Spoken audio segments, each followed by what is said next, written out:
Hi friend, यह है Redmi 10 prime और इसमें नेटवर्क इशू है। तो मैं इसमें सिम कनेक्ट करके आपको दिखा देता हूँ कि एक्चुअल क्या रीज़न है। हमने एक जियो का सिम लिया है और एक वी का सिम, और इसको कनेक्ट करेंगे अपने Redmi 10 प्राइम के साथ और देखेंगे कि क्या इशू बनता है। यहाँ पे आपको सेटिंग ओपन कर लेना है।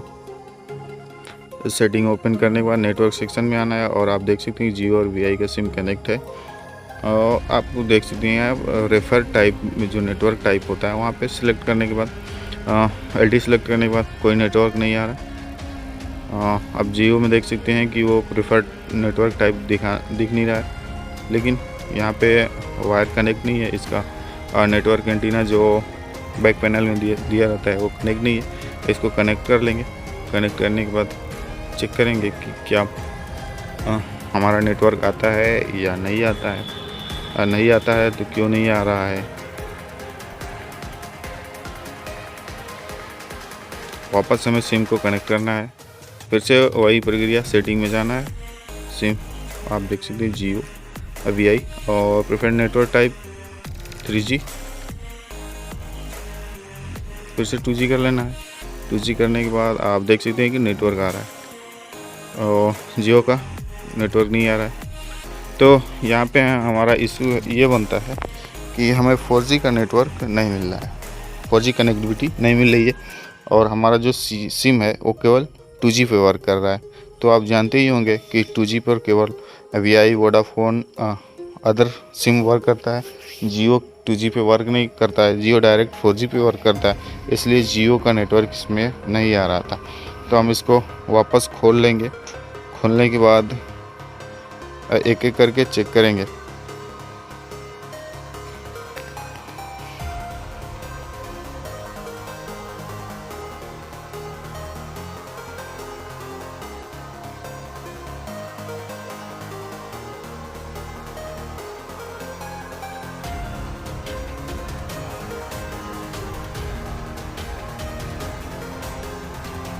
जैसे कि आप देख सकते हैं कि हमारा मदरबोर्ड बाहर आ चुका है और कैमरा को हटा लेना है बिल्कुल सावधानी से, ताकि कैमरा का जैक ना टूटे।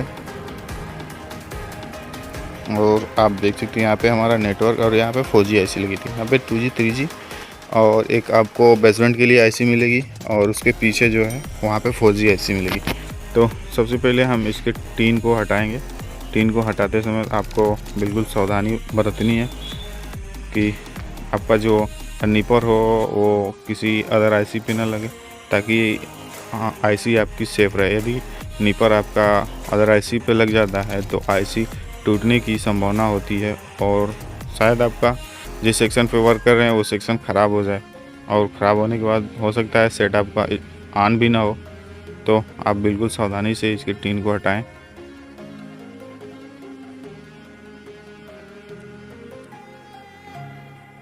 एक बार टीन हट जाने के बाद कुछ नहीं करना है आपको, क्योंकि हमें पता है कि हमारा जो 2G था, 2G नेटवर्क वो आ रहा था और केवल 4G और 3G में ही दिक्कत थी। तो हमें एक बार इसको हल्का सा पेस्ट देकर रीहॉट करना है। अभी कोई टेस्टिंग नहीं, क्योंकि हमारा नेटवर्क सेक्शन मेरे ख्याल से लगभग सही था, बिल्कुल वर्क कर रहा था। तो हमें केवल इसको हीट देना है।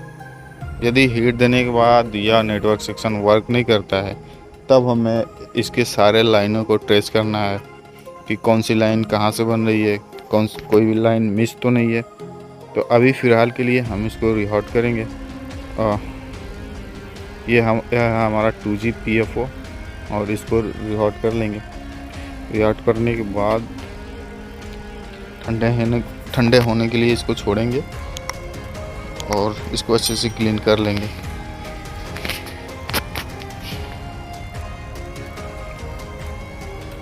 जैसे ही हमारा मदरबोर्ड क्लीन होता है हमें अपने LCD से कनेक्ट करना है।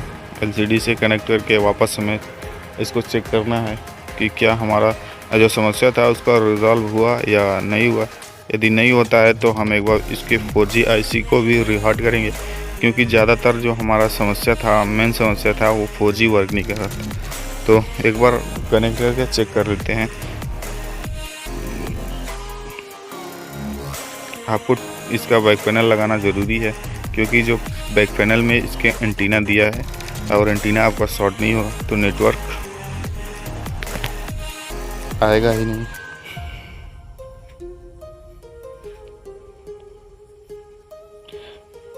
सेम हमें वही सिम लगाना है जियो और वीआई का, और चेक करना है कि क्या नेटवर्क आ रहा है या नहीं आ रहा है। अभी भी शायद आप देख सकते हैं कि इसमें नेटवर्क नहीं आया, केवल वीआई सिम का नेटवर्क आया, और वो भी वो 2G मोड में ही था। तो आप यहाँ पे देख सकते हैं ये भी 2G मोड में था। जैसे ही LTE सेलेक्ट करते हैं तो यहाँ से नेटवर्क फिर से गायब हो जाता है।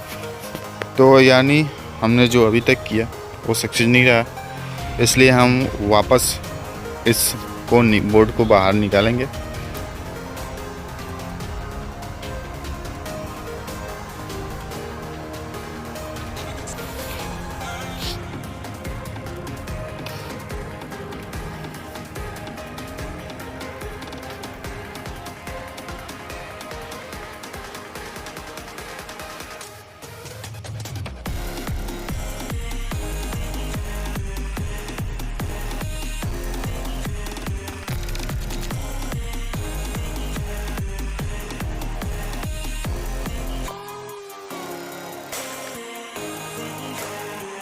आप देख सकते हैं कि बिल्कुल बोर्ड हमारा बाहर आ चुका है। और बोर्ड को बाहर निकालने के बाद हमें जो सॉरी दोस्तों कॉल आ गया था, और ये वीडियो मैं फ़ोन से रिकॉर्ड कर रहा था, इस वजह से आपको मैं दिखाया नहीं। यहाँ पे 4G का टीन हटा लेना है। जो पीछे मैं वीडियो में बता रहा था आपको कि 2 तरफ से IC लगी है, एक सामने जो 2G 3G की और पीछे आपकी 4G की। तो यहाँ से टीन हटाकर 4G IC को हल्का सा पेस्ट लगाकर रिहॉट करना है, और रिहॉट करने के बाद एक बार इसको ठंडे होने के लिए छोड़ देना है। और जैसे ही हमारी IC ठंडा होती है आपको इसको अच्छे से क्लीन कर लेना है। वापस क्लीन हो जाने के बाद हमें फिर से अपने बोर्ड को डिस्प्ले से कनेक्ट करना है, और कनेक्ट करके बैक पैनल को लगाकर सिम को लगाना है। विदाउट बैक पैनल लगाए हुए आप सिम को कनेक्ट करते हैं तो इस केस में आपकी नेटवर्क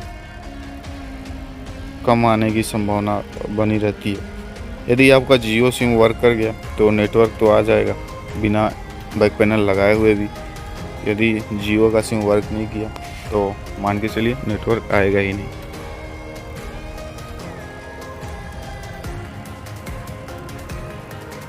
सिम को कनेक्ट करना है वापस, और यहाँ पे आप देख सकते हैं कि नेटवर्क आ गया, और शायद जियो का नेटवर्क आ गया, और यहाँ पे वर्ल्ड टीवी आ गया। धन्यवाद दोस्तों।